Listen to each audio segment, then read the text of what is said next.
All right, this is Diedrich Muhammad, February 2010.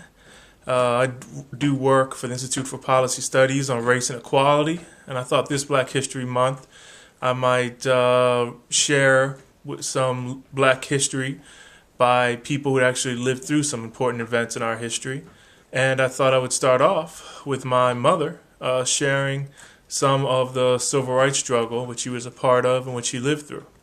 So here is my mom talking about the first time she heard Dr. King. Mom, thank you for talking to us. And go ahead and please tell us a little bit about how you got interested in hearing Dr. King and everything around that. From 1962 to 1966, I was a student at Huntington College, a Methodist college in Montgomery, Alabama. My second year there, I heard that Dr. King was coming back to preach at Dexter Avenue Baptist Church. He had, at that time, already moved to Atlanta. This was after the bus boycott, but he was coming back to preach, to speak at Dexter Avenue and to be a part of something that the Montgomery Improvement Association was having. So I decided that I really wanted to go hear him preach. At that point, there was a rule in my college that said that we were not allowed to go to any places of tension or demonstration, was the way the rule was written. And your college was an all-white college? It was an all-white college. The college had, nothing was integrated in Montgomery at that point.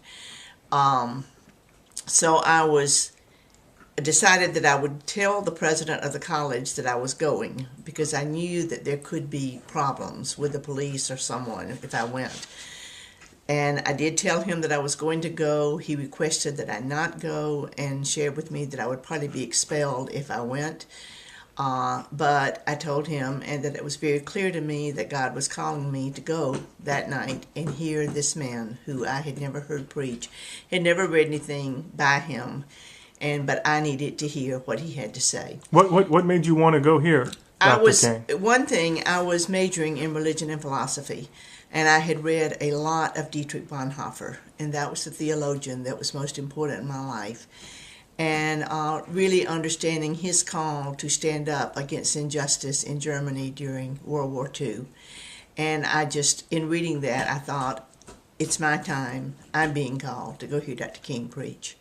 So that night I went to Dexter Avenue Baptist Church and was quite terrified because it was a black church and I had never crossed that racial barrier. I was afraid of being expelled, but I knew that I needed to go. And when I went, I walked into the doors of Dexter Avenue. Several people welcomed me, and I went in and sat down. And Dexter Avenue Baptist Church was Dr. King's church? Yes, it had previously been Dr. King's church when he was the pastor in Montgomery. He was late, as I learned later in my life in the civil rights movement, the speakers were always very late. But while we were waiting for him, we began to sing. And we sang a lot of freedom songs, which I had never heard at that time, except that I knew the melody, because most of them were from spirituals that I had grown up singing. After Dr. King arrived, he came in and he said that we would sing... We would sing later, but he was going to speak to us. So at that point, he began to speak. And I was just mesmerized at the tone of his voice and what he had to say. I could begin to see a day when integration would be the way of life rather than the segregation that I was living a part of at that point. I could see all the ideas of brotherhood, of humankind that I had studied in philosophy and that I believed in. And as it got near the end of the time there of his speaking, he said to us that he knew that they had just been told that the police were surrounding the church and with police dogs. And so we were going to sing and pray a while, and we would sing the first song, We Shall Overcome. And I, of course, had never heard that before. And as we started to sing it, people on either side of me took my hand.